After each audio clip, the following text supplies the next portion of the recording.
dans l'épisode précédent. Vous étiez revenu au village après avoir rencontré le prêtre qui vous avait aiguillé sur un empoisonnement potentiel du village. Le corps qui jonchait sur la place principale avait été débarrassé. Puis vous étiez allé à l'auberge, rencontrer tous les habitués, mais surtout le halfling qui vous avait parlé d'une étrange rumeur à l'ouest, dans la forêt, sur laquelle vous vouliez enquêter en pleine nuit, après la veillée. En attendant, vous étiez allé voir le forgeron, puis vous étiez dirigé vers l'herboriste qui vit à l'est, parce que, d'après quelques villageois, elle pourrait être coupable de cet empoisonnement, ou de cette malédiction. Vous vous étiez arrêté dans la ferme sur le chemin. Vous avez rencontré un paysan, donc un meunier d'ailleurs. Apparemment, ce serait le père de la jeune fille qui a disparu, selon ce que vous avez entendu dire. Tout semble coïncider avec ce que vous a dit le halfling Neptune sur les cris qu'il aurait entendus à l'ouest. Et vous avez continué votre chemin en direction de la hutte de l'herboriste, devant laquelle vous vous étiez arrêté à la fin de l'épisode précédent. La cabane est allumée de l'intérieur. Il commence presque à faire nuit autour. On est entre chien et loup. Vous entendez le bruit du vent dans les branches et dans les feuilles autour de vous, mais pas grand chose de plus. C'est un début de soirée. En parlant de chien, je vais envoyer mon chien renifler autour de cette cabane. Il s'approche de la cabane et il va renifler plein de plantes qui ont été, plein de fleurs, de plantes, de choses qui ont été cultivées autour de la cabane. Il va même gratter un peu de terre, qui sont des racines, des choses qui ont un fumet particulier, une odeur qu'il ne connaît pas. Ok, il est en kiff. Il est La en découverte du chien. Oh, regardez, on dirait comme quand il était chiot. Il est trop mignon. Comme d'habitude, à chaque fois qu'il y a une fenêtre, je vais voir. Hein. Tu vas d'abord par la fenêtre. Ouais, mais en mode discret, quoi. Je suis pas là en mode gros voyeur, quoi. Tu vas me faire un jet de discrétion, avec un bonus de 20, ce qui fait que tu le jettes en dessous de 45. 53. Tu t'approches de la fenêtre pour voir une femme aux cheveux noirs d'une quarantaine d'années, habillée de tissu simple, ornée de fleurs et de feuilles, qui a l'air surprise et regarde tout de suite en ta direction. Elle est accompagnée d'un jeune homme d'ailleurs, qui a un arc et qui a des vêtements assez simples. Enfin, ils te regardent tous les deux, l'air vraiment surpris. C'est une petite cabane avec beaucoup de feuilles, beaucoup de plantes, une petite cheminée. Tout le sol est tapissé de fourrure et les murs sont en bois sur lesquels sont accrochés plein de gris-gris, de plantes, de feuilles, de symboles. Voilà. Et du coup, t'as les deux qui te regardent dans ta direction et qui là, tout de suite, n'arrivent pas à dire quoi que ce soit. Je panique un peu, mais je te regarde et je dis toc, toc, tout de suite pour montrer que c'est bon, on est là, ils nous ont vus, qu'ils paniquent pas, tu toques. Je ne toque pas. Ils ont l'air tout gênés. Oui, c'est la femme te dit. Oui, c'est pourquoi. Et là, je toque. Mais- Pardon. Ah, c'était. Mais non, mais il fallait bien l'attendre. C'était Enfin, entrez, jeune homme, qui vous accompagne. Entrez. Et donc, c'était ça le but recherché, c'est qu'il se pense qu'il y a que toi. Je rentre. Et je me mets sur le pas de la porte, avec mon grand chapeau de chasseur de sorcière. Quand tu rentres, le jeune homme sort immédiatement. Il te passe à côté et il s'en va. Il sort de la cabane. Moi, je l'interpelle. Ouais, non, je laisse pas ça passer. S'il me passe à côté, je l'arrête direct. Hugo le reconnaît, car c'est le fils du boucher, le chasseur, qui s'appelle Elmer. Elmer tel fils. Oh non. Tu l'interpelles, tu l'arrêtes, tu le moi, chopes, je le chope. parce que lui, tu Ah ouais, je l'attrapes. le chope par le col. Il est attrapé, il est Et sonné. je dis, tu vas où comme ça? Excusez, je dois chasser, je retourne, mon père attend la viande, il faut que j'attrape des... Et là, Il a l'air t'es en train de tout chasser la viande, là, peut-être? Oui. Non, j'étais venu chercher un onguent pour apaiser les douleurs de frottement des lanières de cuir contre ma peau. Je lui chuchote avec méfiance. C'est Elmer, le fils du boucher. Elmer. Oui, Et donc, tu étais là juste pour... Montre-moi ce que tu es venu chercher. un onguent. Un onguent? Qu'est-ce donc? Et là, enfin, je veux que tu me le montres, en fait. C'est une crème pour apaiser mes douleurs, mes brûlures. Tes brûlures, causées à cause de quoi? À cause de mes lanières de cuir, de mon arc et de mon carquois qui frottent contre ma peau. Il n'y a qu'Adela qui est capable de faire ça. Et tu viens le chercher à cette heure-ci? À si peu de temps de la Tu sais, messe? oui, c'est à cette heure-là que mes douleurs se sont révélées. Allez. Non. Ah non, non. Quand tu le lâches, Ah bah, moi, je le lâche, il a l'air ouais. de... Il part assez rapidement. Bon, je te jette un peu un regard noir en mode... Tant pis, trop À tard. l'intérieur, Adela, qui a vu du coup rentrer ce chasseur de sorcières, se dit mais que puis-je faire pour vous? Vous êtes donc Adela, l'herboriste. Oui, bonsoir. Écoutez, Adela, je vais Elle a être... l'air un peu inquiète quand même. Bah, je vais jouer avec ça. C'est en fait, avant de lui parler, et je vous fais signe à vous deux derrière en mode restez là où vous êtes, dedans. Mais avant de lui parler, je vais aller m'asseoir près d'elle, sans rien dire. Et je la regarde, intensément. Et je fais un jet de perception magique autour de moi. D'elle, de sa pièce, de... Avant de dire quoi que ce soit. Hop. 8. Ok. S'il y a un combat, je vais faire du 87, tu vois. Tu ressens rien de maléfique. Tout ce qu'il y a dans cette hutte, tu ressens l'énergie des choses naturelles. Tu ressens la vie qu'il y a dans les plantes, tu ressens les potions qu'elle a infusées, mais tu sens que c'est tout ce que l'Empire utilise finalement. C'est tout C'est une professionnelle. le savoir connu des mages. Tu reconnais aucune forme de magie en tout cas qui est néfaste. Ok. Tu sens que l'air est embaumé d'une fragrance, d'un parfum qui te met à l'aise. Vous êtes Adela. Oui, que puis-je faire pour vous? Il y a 15 ans en arrière, les villageois ont brûlé votre mari sous suspicion de nécromancie. Instantanément, elle te regarde avec l'air grave comme ça. Et d'un geste de la main, ainsi devant une bourrasque vient fermer la porte de sa hutte. Vous êtes donc une magicienne, Adela. Oui, on peut rien vous cacher. Apparemment non. Un chasseur de sorcières a-t-il prononcé la sanction contre votre mari ou les villageois ont pris ça Vous pensez que ces villageois ont une quelconque conscience ou connaissance des arts? Non. Ils ont pris la justice entre leurs mains. Mon mari n'a jamais eu de procès, il a été brûlé sans aucune raison parce qu'il avait sauvé la vie d'un enfant. Voilà qui sont ces villageois. Pourquoi êtes-vous resté, Adela? Depuis 15 ans. Il y a quand même des gens auxquels je tiens ici et vous savez, cette région est particulière. Ce n'est pas simplement une région de l'Empire. Vous ne le savez peut-être pas. Il y a bien longtemps, je vous parle de légendes anciennes, cette région faisait partie de la forêt de Lorraine. Les elfes? Les elfes des bois, exactement. Et maintenant, il n'en est plus rien. Depuis, les montagnes ont été désertées, les nains ont repris possession des mines, puis les ont abandonnées, puisqu'elles n'avaient plus rien à leur offrir. Enfin, les hommes en ont pris possession et ils les ont abandonnés à leur tour. En tout cas, dans la nature de cette région, si vous cherchez un peu au loin dans les forêts, vous trouverez peut-être encore de vieilles pierres, des pierres qui marquent le sentier, des pierres qui marquent la vie d'anciens elfes. Et cette magie imprègne toujours le sol, pour Vous ceux êtes qui une savent magicienne la du vent, reconnaître. Du ciel, une magicienne du céleste. Vous avez certainement ressenti le chaos s'installer dans ces régions récemment. Cela fait seulement quelques jours qu'une menace étrange vient de l'autre côté de la forêt, de l'autre côté du village. Je ne suis pas allé enquêter par moi-même, je ne suis pas allé voir, mais je ressens effectivement un mal qui s'insinue petit à petit. Mais la maladie s'est propagée bien avant et je n'ai pas réussi à soigner qui que ce soit. En ce qui me concerne, aucun problème avec vous. Mais nous pourrions utiliser votre force et votre puissance dans ce qui pourrait venir très vite. Je ne sors pas de ma hutte. Vous voyez, mes jambes ne me portent plus. Et maintenant, je suis obligé de rester dans cette hutte. Le jeune homme que vous avez vu tout à l'heure m'apporte de temps à autre ce qu'il me faut pour survivre. Le maire du village a-t-il prononcé la sanction contre votre mari? Non, les villageois ont fait justice eux-mêmes. C'est tout ce qu'on avait besoin de savoir. Merci Adela. Je pleure un peu. Je dis, oh, c'est super, c'est vraiment une femme superbe. Vous avez- écoutiez Oui, moi en j'ai dessous à de la la porte fenêtre, en ce que fait. j'ai parce que t'étais pas dans la pièce. Genre vous étiez tous les deux accroupis sous la fenêtre à écouter la discussion. Et moi je lui susurre pour que tu m'entendes. Son mari l'a sauvé qui? Je pense qu'elle l'a entendu si je l'ai entendu. Entre, gamin. Donc je rentre. J'ai dit, excusez-moi, bonsoir madame. Elric von Oswald. J'insiste sur le Wald. Von Oswald. Ouais, merci.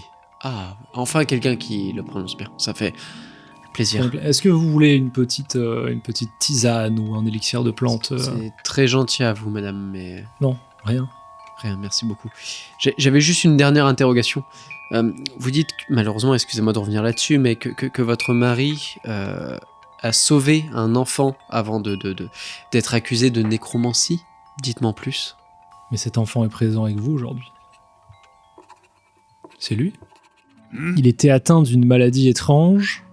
Il a des problèmes de croissance. Je veux bien y croire. Croissance en termes de taille ou mentale? Physiquement, c'était un étrange petit être. Et il a suffi d'un bon mélange, d'une belle concoction de plantes pour le débloquer. Votre mari était-il magicien lui aussi? Non, mon mari était alchimiste. Ah voilà, t'es fier de toi? Qui étaient tes parents, Hugo? Non, mais mes parents, c'est des fermiers, quoi. Sont-ils vivants? C'est rien. Écoutez, les parents de ce jeune homme ne sont rien. C'est pour ça qu'aujourd'hui, il vit une vie si différente de sa famille. C'est que cette longue lignée de paysans a engendré un être particulier. Ah ça, particulier. C'est le mot. C'est vrai que c'est le mot. Je préférais me détacher de cette famille de minables. Waouh. Oh putain. On va pas se le cacher, ils sont pas très très intelligents. Ah oui. Ouais. Ouais, Imagine qu'ils font de la mauvaise musique aussi. Bon, ils en font pas du tout, ils comprennent même pas. Hmm. Comprennent pas quoi, la musique en général ou ton talent? Bon, les deux? Ah oui, ok. Des gens bien alors. Non. Mais d'ailleurs, que reste-t-il de ce talent aujourd'hui? Non, je pense que la guitare a peut-être un lien avec quelque chose, on lui a fait la poser pour l'instant. Mais il en malheureusement. reprendra, hein, je m'en occuperai. Votre guitare n'est pas avec vous? Eh non, malheureusement, j'ai dû la poser. Quel dommage. M'interpréteriez-vous pas une petite chanson, même, Si, bien même sûr, en je absence peux de faire. guitare? Écoutez, il Non, faut mais qu'on alors, aille faut- à voilà, la veillée. en fait, il y a la veillée qui il faut commence. vraiment qu'on aille à la veillée, il Donc- se fait tard, on a une lanterne, mais mais s'il très vous peu plaît. de Non mais excusez-moi bougies d'insister, dedans. mais on n'a qu'une petite lanterne, vous voyez, la bougie elle est S'il pas vous plaît, très très je grosse. n'ai pas tant de visite, je ne peux plus tant bouger que ça. Bah alors écoutez, on va vous le laisser. un petit puis, peu de musique me réchaufferait le cœur et l'esprit. Bah, On va écoutez, vous attendre le dehors. laisser. Oui, on va vous le laisser. On va vous attendre dehors. Hein? On te laisse 3 minutes? Oh, ça, moins que ça. Ah ouais, mais bon, après, si vous dites qu'on est pressé... Non, mais Non, reste, non, mais t'as reste 30 3 minutes, secondes, fais t'as une 30 petite musique, oui, non, on va t'attendre Écoutez-moi, Hugo. On ferme Et juste elle met la porte, main quoi. sur ta main, comme ça, elle t'attrape. Une fois que toute cette histoire est terminée, une fois que ces hommes sont partis, venez me jouer une mélodie. Avec grand plaisir. Une petite larme à l'œil. Merci. Bah, c'est parce Que que mon vous mari faites- ne soit pas mort pour rien. Ça me fait plaisir de voir que... Oh bah de là où il sera pas déçu. Hein. Je pense qu'il va l'entendre, hein, lui Ouais, aussi. hein. ouais, Mm. il va pas Mm. être déçu. Ouais. Il va se Et- dire, oh bah, ouais. Tout ça pour ça. Écoutez, messieurs, je vous souhaite du courage Ah oui, et merci, ouais. encore plus de courage pour faire face à ces villageois. Ces ignorants. J'en fais mon affaire de ces villageois. Comme on dit chez vous, bon vent. J'approuve à 100%. J'approuve à 100%. Eh bien, que Sigmar vous guide.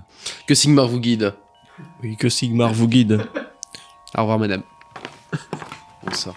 On sort et je pense qu'on Vous va aller... ressortez au moment où le soleil vient de disparaître derrière les montagnes. On va allumer la lanterne. La nuit commence. On va allumer la lanterne. On va Et allumer la on va lanterne. filer à cette veillée. Vous l'allumez comment, la lanterne? Ah, il nous a tout filé, le monsieur. Hein, Il vous a juste filé une lanterne, les gars. Ah. Non, bah écoute, on a vraiment rien. Un briquet silex. Ouais. Classique, c'était inventé il y a 3000 ans en arrière. De quoi allumer- j'abuse peut-être. De quoi allumer un feu. Et vous retournez en direction du village. Exactement.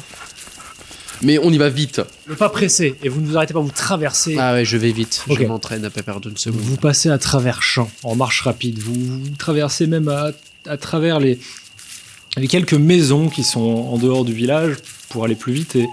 Et non loin de la cabane du pêcheur, d'ailleurs, un ami à Hugo, qui le reconnaît en passant. Ah, je le reconnais. Bah, la cabane, en tout cas, tu la reconnais. Ah oui. Bon. Et vous arrivez vers l'entrée est de la ville, à nouveau. Vous passez le pont. Il n'y a personne autour de vous. Les maisons sont éteintes, par contre, dans le village, il y a beaucoup de lumière. Et vous arrivez en plein centre. De ce qui en a l'air, tous les gens qui ont été accusés de donner ce mal sont les seuls sur lesquels je n'ai finalement aucun doute. Sauf Marcus, finalement. Peut-être Marcus, et encore, malgré toutes mes recherches, je n'ai pas l'impression qu'il fasse partie de ça. Cela dit, Non, moi non il a plus. quelque chose avec ses villageois. Et j'ai bien envie de profiter de la messe pour, quand elle sera enfoncée dans le village, pour m'introduire dans la chapelle. Alors, je propose qu'on fasse bande à part, que vous, maître, vous introduisiez dans la chapelle, et que de mon côté, j'aille voir si ce fameux Gunther est encore en vie dans sa maison, ou si la maladie a eu raison de lui. Je pense que Hugo peut me guider. Oui, faisons comme ça. Très bien. Donc on continue notre chemin. Est-ce que tu récupérerais pas ta guitare pour faire la fameuse Non, chanson moi, les morts maudites. Comme vous arrivez de l'est, sur la place, l'auberge est en face. Il faut traverser la foule. Parce qu'en fait, devant la chapelle, sur cette place, les habitants font une messe, face au lieu de culte. Donc, à l'occasion du 100e malade. C'est ce que vous avez cru comprendre. À l'occasion. Il y a une centaine de personnes présentes en rond, en cercle, et chacun porte une bougie. Chacun a l'air grave. Ils portent tous des tenues un peu de soirée, de messe, un peu plus solennelles que les vêtements du quotidien. Vous arrivez pendant le discours du maire.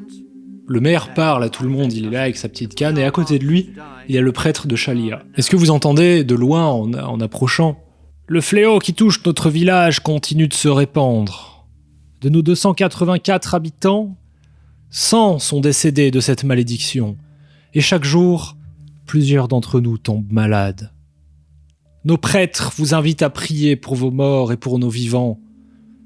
Personnellement, je vous invite à nous communiquer toute chose étrange, toute personne mal intentionnée, ou tout mal que vous verrez, car pensez qu'il pourrait être à l'origine de cette maladie. La malédiction vient forcément de mauvaises intentions, et ne faites pas confiance aux étrangers. Restez fiers, restez forts et restez fidèles. L'homme a enduré des milliers d'années, et il endurera des milliers de plus.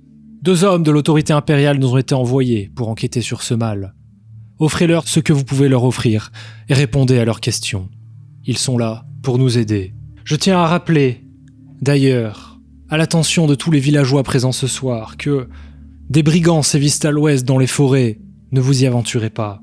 Une troupe de voyageurs réside à l'est. Nous ne pouvons pas leur faire confiance. Comme je vous l'ai dit précédemment, faites attention aux étrangers.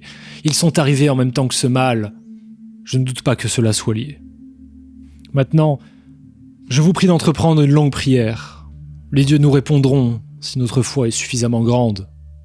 Et là, c'est le prêtre qui prend la parole et qui lance un peu des vocalises, genre oh. Et tous les villageois suivent un peu, genre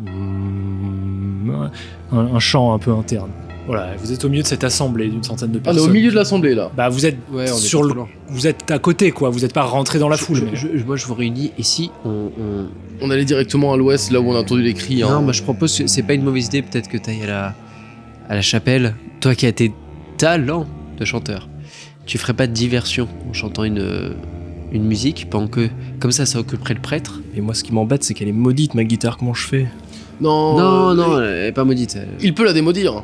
Oui, Ah, c'est un futur chasseur de sorcières, il peut s'en Oui. occuper. oui. Ah C'est oui, vraiment tu super. l'as En 2 Attention. secondes, voilà. En une C'est vraiment incantation, super. c'est réglé. Voilà, Donc, je vais juste lui récupère ta apprendre- guitare. Je vais lui dire en secret, c'est un secret de chasseur de sorcières, Voilà. mais je vais lui apprendre comment faire. Voilà. Je me penche vers l'oreille de Elric. Je peux tapote dessus 2-3 fois. Ça devrait le faire. Bah, vas-y, on fait comme ça.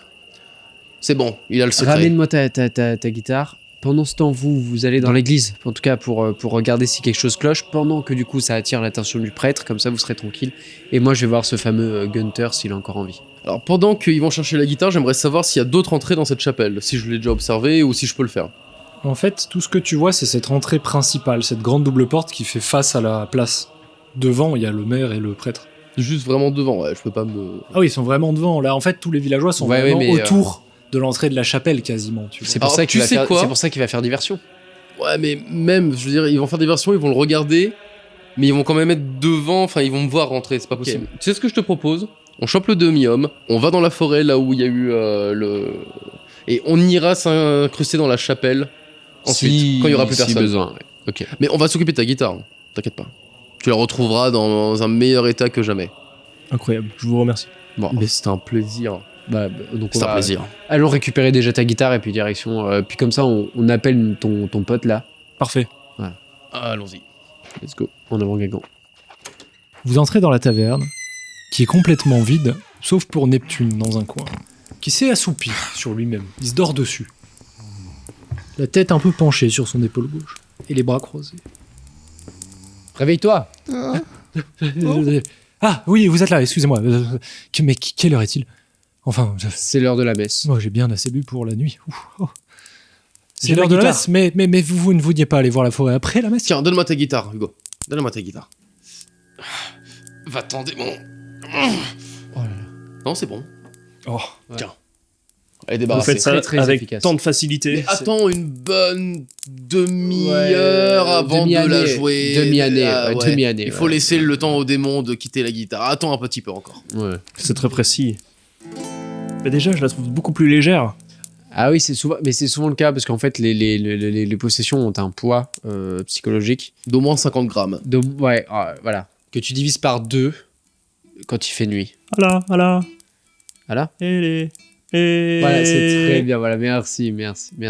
Eh Ça sonne mieux, ça sonne mieux. Ça sonne mieux. Ça sonne mieux. C'est clairement. parfait. Je pense que ta popularité va grimper Bon, demi-homme. jusqu'à la capitale. Il est temps. Ça marche. Et puis il saute de sa chaise comme ça, et il est assez vif. Il passe à travers, il fait « Allez messieurs, on me suit !» Bon, on le suit.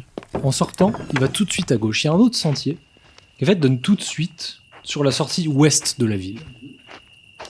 Vous passez les murs et vous arrivez sur un chemin qui donne sur un autre complexe fermier.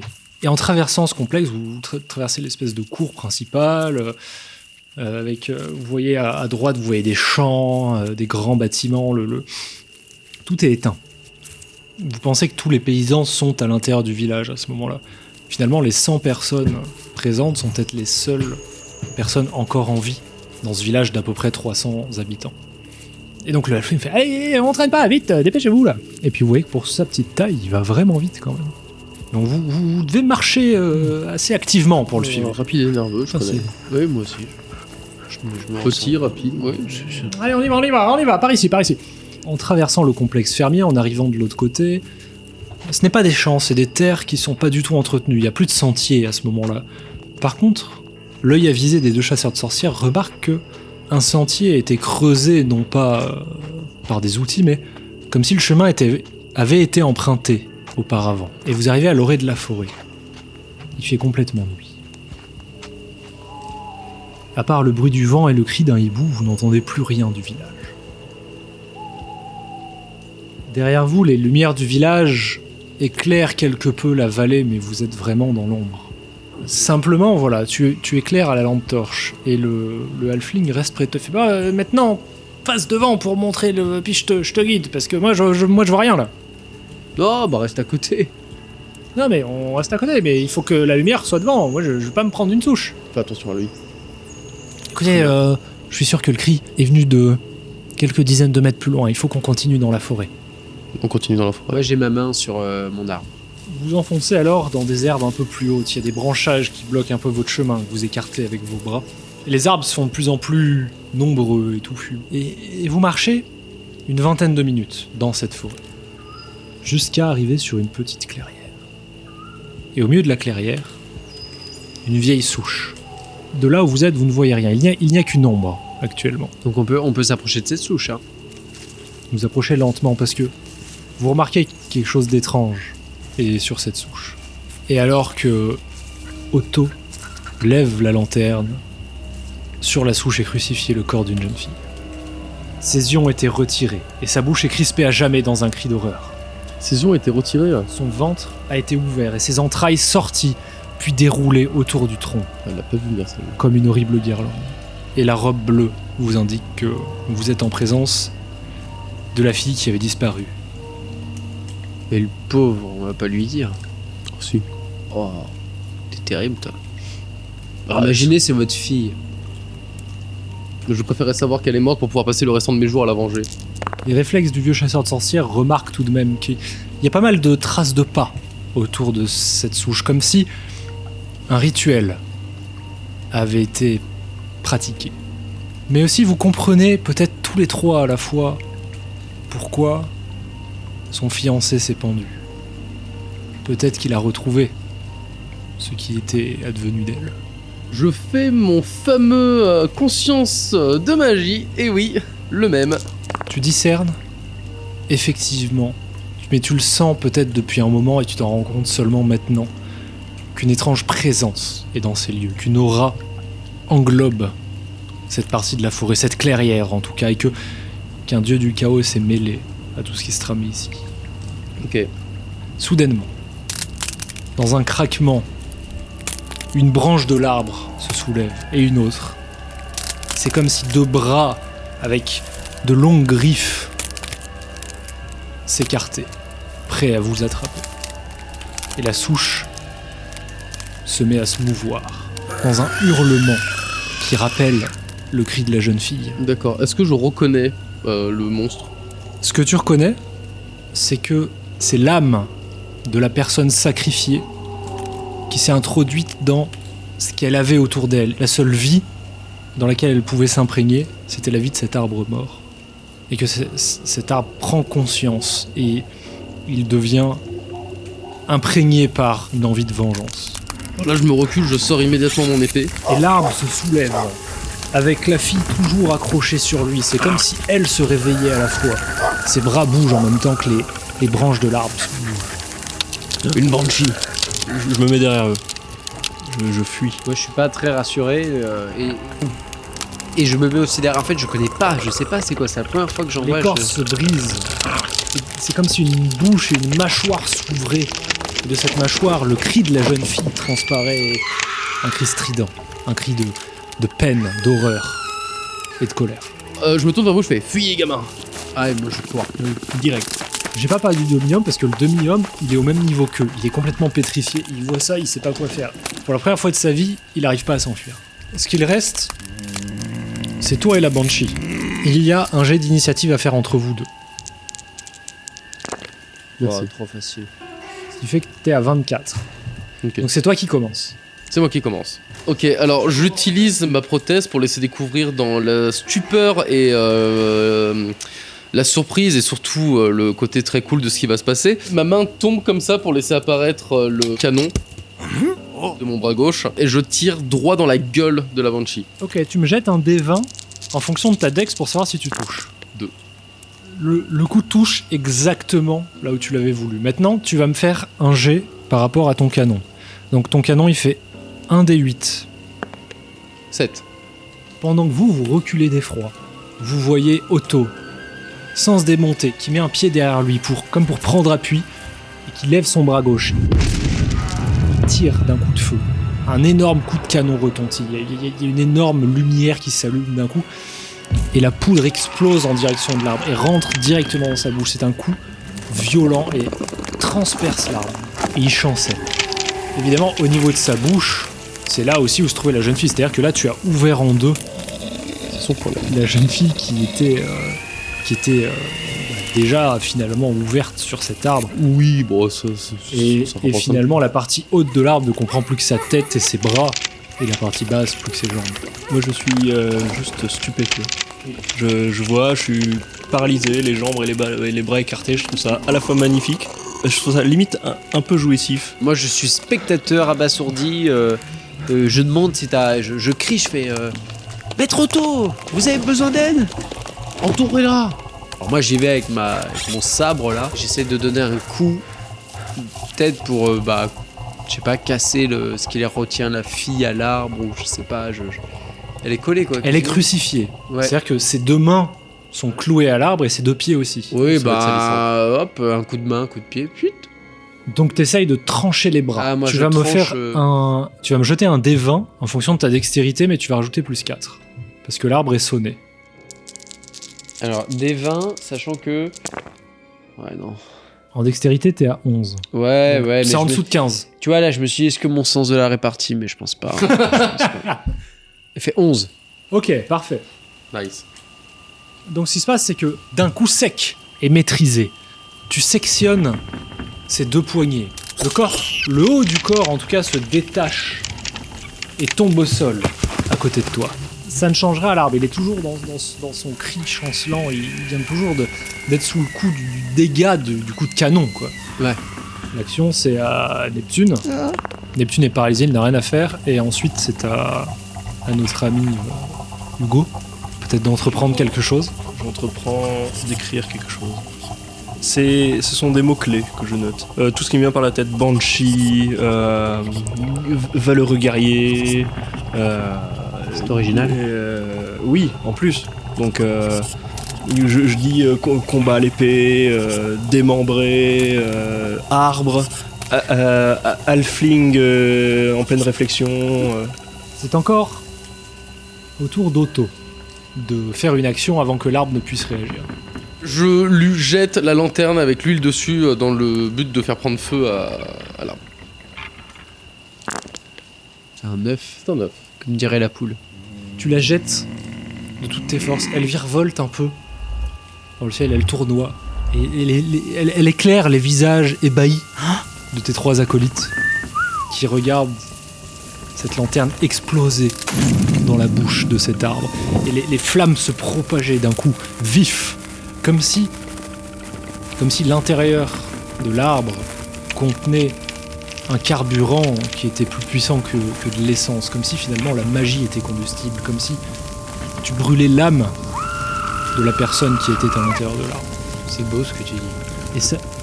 Et un bûcher immense brûle dans le ciel.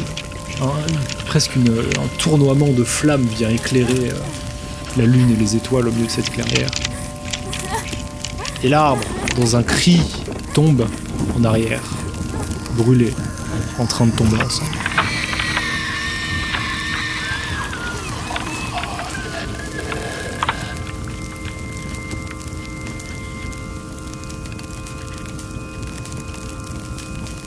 T'as abattu à toi tout seul l'arbre possédé par la Banshee. Et c'est comme ça qu'on fait. Tu vois que sur le reste du tronc, les jambes et le bas de la robe de la jeune fille sont en train de brûler avec cet arbre. Et tu vois que dans les flammes crépite quelque chose de particulier, comme si vraiment l'âme se consumait et retournait là où elle devait aller, dans le ciel. Il reste le haut. Qui est tombé Oui, par terre. l'eau il est par terre avec les mains Oh, on a vraiment- des bouillards. Ça brûle toujours là. Ah oui, ça brûle de ouf. Ok. Parce que là, mon inspiration était telle que j'ai relativisé sur beaucoup de choses dans la vie en fait. Et je me suis rendu compte qu'il y avait d'autres façons de faire de vivre de son art. Et là, d'un coup, je prends mes notes et je les fais brûler dans les flammes. Tu les jettes au Je feu. les jette. Je les jette au feu. Waouh. Et dans ce bûcher funeste qui vous éclaire, vous entendez la voix de Neptune. Oh putain, si j'avais su qu'il y aurait ça ce soir-là, je serais resté à la taverne, hein, je vous préviens tout de suite. Je donne ces 2 pièces d'argent à Neptune, comme promis. Ouais, d'un claquement de doigts, tu lui envoies les 2 pièces d'argent. Et Neptune les attrape avec une agilité particulière et fait « Oh, c'est tout pour moi par contre hein !» Et il s'en va aussi vite qu'il a attrapé les pièces. Salaud de demi-homme. Ce que je propose, j'aimerais qu'on ramène un des chevaux ici avec un drap pour enrouler ce qui reste du corps de la jeune femme et le rapporter à son père. Je me disais, vous voulez pas d'abord qu'on le ramène au milieu de la foule et qu'on dise. Qui Le est- corps, Mais sous un drap. on m'a déjà mais, fait la gueule pour un cadavre qui était en bon état, alors là... Non, mais je me dis comme ça au moins, mais tout le monde devant le fait accompli et on dit. Non, ça leur donnerait... Enfin, c'est-à-dire qu'ils vont savoir ce qu'on a fait et que si c'est eux qui en sont les fautifs, ils vont pouvoir se protéger Ouais. de ça. Bah, Maintenant, j'aimerais les prendre sur le fait. Bah, alors qu'est-ce qu'on fait? On se cache dans la forêt, ça a dû faire du bruit, le bûcher doit se voir de loin et j'aimerais voir qui ça attire ici. Moi, quand j'ai entendu ça, je me suis directement faufilé dans un Les mains petit dans un buisson, et je ne et vous respire plus. Bah, pas très loin parce qu'il faut quand même. Dans un arbre. Toi, tu Ouais, grimpes à moi, un arbre. bah, j'allais dire Tous les deux, pareil. vous êtes en hauteur. Et vous attendez. Vous attendez à peu près 45 minutes, 50 minutes. Et vous entendez des bruits de pas. Vous entendez des voix. Genre, mais qu'est-ce qui s'est passé? Ça, c'est pas possible, mec. Donc, sous vos pieds, à vous, et toi, bah, pas loin, tu vois, 6 personnes. Vous en comptez 6, encapuchonnés, Ah. qui arrivent vers la clairière et qui rejoignent un bûcher qui... Il ne reste que des braises et des cendres. Il fume beaucoup, mais la lumière du feu s'est éteinte. Au sol, il y a toujours le corps de la jeune fille. Et... on dit, mais qu'est-ce qui s'est passé là? Vous pensez que c'est les chasseurs de sorcières? Au moment où j'entends ça, je saute de mon arbre. Ouais, on descend en même temps, genre bien, tu vois. Ouais. Et moi, c'est je suis une agile. petite pause. Moi, j'ai arrêté tellement de respirer que je vois limite un peu flou. J'attends qu'une seule chose, c'est le top départ de Otto. Vous descendez, et les 6 personnes encapuchonnées se retournent vers vous, et vous entendez une voix. Qui va là? C'est un homme encapuchonné comme les autres, un peu plus petit, et qui se tient sur une canne. étrange. Oh, c'est certainement pas monsieur le maire. Moi, je course, on court vers eux, en fait. Moi, je sors mon épée pareil, comme ça, je et, sors ma dis- et rapière. en fait, je mets sous la gorge de l'un d'eux, le plus près. Ok, le plus qui est proche de toi. Ouais. Et je dis, s'il y en a un qui bouge, je lui défonce sa gorge. Ça te va ou quoi? Tu vois un peu la capuche qui se défait. C'est un homme, c'est un homme du village, tu te Ok. doutes, mais tu ne le connais pas. Ok. Toi, sous la capuche, tu reconnais un des tisserands. Ils osent pas partir, ils savent qu'ils sont cernés. Je mets un coup de pied dans la canne du vieux. La canne virevolte 3-4 mètres plus loin, et lui se recroqueville comme ça et tombe à genoux. Il fait, arrêtez, arrêtez! Suppôt de démon. Je sais ce que vous avez fait. Qu'avons-nous fait? Nous cherchons qu'à sauver le village. En invoquant les forces de l'ombre. Et tu vois à ce moment-là que derrière lui, il y a un gros manuscrit. Et il pose la main dessus comme ça, il fait « Nous n'avons rien invoqué. Nous cherchions juste à protéger le village de la malédiction. Encore votre histoire de malédiction? Et pourquoi? En faisant quoi? En brûlant une jeune fille? C'est ce que l'esprit qui nous a répondu nous a imploré de faire. Il a dit que ça sauverait le village. » Quel esprit. Et tu vois que là, il enlève sa capuche et qu'il a des vraies larmes et qu'il est vraiment attristé. Et les 6 autres, pareil, enlèvent tous leur capuche à leur tour à ce moment-là. Et vous reconnaissez du coup qu'effectivement il y a le maire. Hugo, tu reconnais qu'il y a le couple de tisserands, Egon et Hilda. Qu'il y a le boucher aussi. Mais 2 villageois anonymes que tu ne connais pas. Je ne me répéterai pas quel esprit. Je ne sais pas, c'est une voix. Nous avons cherché à invoquer un esprit bienveillant et il nous a imploré de lui faire des sacrifices et il nous a dit qu'il protégerait le village pour ça. Bah, c'est gagné.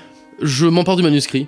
Tu le prends, c'est un gros tome, un gros livre, avec plein de pages un peu froissées. Tu reconnais tout de suite une aura qui s'en dégage, une aura chaotique, quelque chose de maléfique. Au moment où tu mets la main dessus, tu sens une emprise et tu vas me faire un jet de résistance à la magie. J'ai fait 20. Ok, nice. Et tu sens une grande emprise sur toi. Tu sens que c'est quelque chose de démoniaque qui a été investi dans ce livre et que peut-être ce bouquin, c'est un des cadeaux du chaos qui a été fait à un de leurs suivants il y a bien longtemps. Alors je chope Papy et je le relève à mon niveau. Où avez-vous eu le livre? Il était à mon père. Il était dans notre famille depuis quelques générations. Je cherchais comment défendre le village, rien de plus. Mais cet esprit nous a parlé, il nous a dit d'abord de sacrifier des animaux, et quand les animaux ne suffisaient plus, il voulait une vierge. Et maintenant, il n'en est rien, notre village n'est toujours pas sauvé, nous sommes des meurtriers. Je vous l'accorde, vous êtes des meurtriers. Et au nom de l'Empire, vous êtes condamnés à mort au bûcher. Alors, quand tu dis ça, il y en a un qui tombe littéralement à plat ventre, qui se prosterne devant toi, il fait « Je suis désolé !» Et les autres tombent simplement à genoux, les mains sur la tête. « Épargnez-moi ! Crie le tisserand. Ok. Non, mais de toute façon, ils vont se voir brûler chacun leur tour, donc ça va être fun. En fait, le maire t'attrape la main à ce moment-là. « Mais cette malédiction est inarrêtable. Nous ne pouvons rien faire. » Je regarde le livre et je cherche une trace de cette malédiction dans le livre. Tu feuillettes un peu les pages, tu comprends pas grand-chose. De toute façon, ma mission est simple, je fous le livre dans le reste de braise de la Banshee et je le brûle. Alors que tu jettes le livre dans les braises, les flammes qui s'en emparent sont vertes et bleues et rouges et brûlent sur des mètres de hauteur. Tu sens qu'il y a quelque chose qui s'en dégage. Je jette le vieux dans ces flammes. Tu prends le vieux par le col, il est pas bien lourd. Il se débat, oh mais arrêtez à l'aide, j'ai fait ce que je pouvais pour mes villageois. Et tu le jettes Il est pas bien lourd, mais il vole bien. au milieu de ce brasier et il tombe quelques mètres en arrière et les flammes l'emportent. Et dans un cri d'effroi, de chair qui brûle, de peau qui fond, vous sentez l'odeur. Les 5 autres en tenue qui sont là à genoux vous regardent d'un air, ils sont paralysés de peur face à vous. D'où vient cette lubie de vouloir sacrifier tout le monde pour cette malédiction? C'est Hilda, la tisserande, qui te répond. Alduin a entendu une voix quand il a ouvert ce livre. Et la voix lui a dit qu'elle nous protégerait, et qu'elle protégerait le village de cette malédiction. Et nous avons fait tout ce que la voix nous a demandé, mais ça n'a jamais marché. Y avait-il eu la malédiction avant cela? Bien Avait-elle sûr, déjà commencé? évidemment, c'est pour sauver le village que nous avons fait ça. En tout cas, vous n'êtes pas sauvé vous-même. Donc il n'y a plus de problème de chaos. Par contre, il y a toujours ces problèmes de malédiction sur le. À part si ça vient de l'eau, il y a quelque chose C'est ce plus que haut je dans la pensais. montagne qui a peut-être infecté l'eau. Moi, c'est ce que je pensais depuis le départ. Mais... Parce que là, on a fermé une parenthèse qui était celle de la malédiction. Enfin, pas de la malédiction, mais du cri dans la nuit. Mais mais l'épidémie, on l'a toujours pas réglé. Autre gens, on va ramener les 5 encore vivants au village. De la pointe de vos épées, vous regroupez les 5 restants. Vous les faites lever et vous les envoyez en direction du village. Vous sortez de la forêt avec eux. Et vous voyez au loin que le village est toujours un peu éclairé. Et que ces gens-là ont dû s'éclipser de la veillée pour venir faire leur rite. Et vous continuez dans la nuit, vous vous rapprochez. Enfin des fermes. Par contre, vous laissez derrière vous le bûcher, le livre qui est en train de brûler, le maire qui est en train de brûler aussi, et puis surtout le haut du corps de la... Alors moi, en ce qui me concerne, le livre a déjà brûlé. Hein, Oui, tu tout me- a brûlé, Ouais. mais dans cette clairière, le feu est devenu un peu un espèce d'hôtel brûlant tout autour, et même le corps de la fille est en train de brûler jusqu'au bout. Quoi. Le feu a pris C'est le feu de la Saint-Jean. tout ce qui avait été tué ce soir-là, en tout cas. Et vous retournez en direction du village. Et ça conclut cet épisode.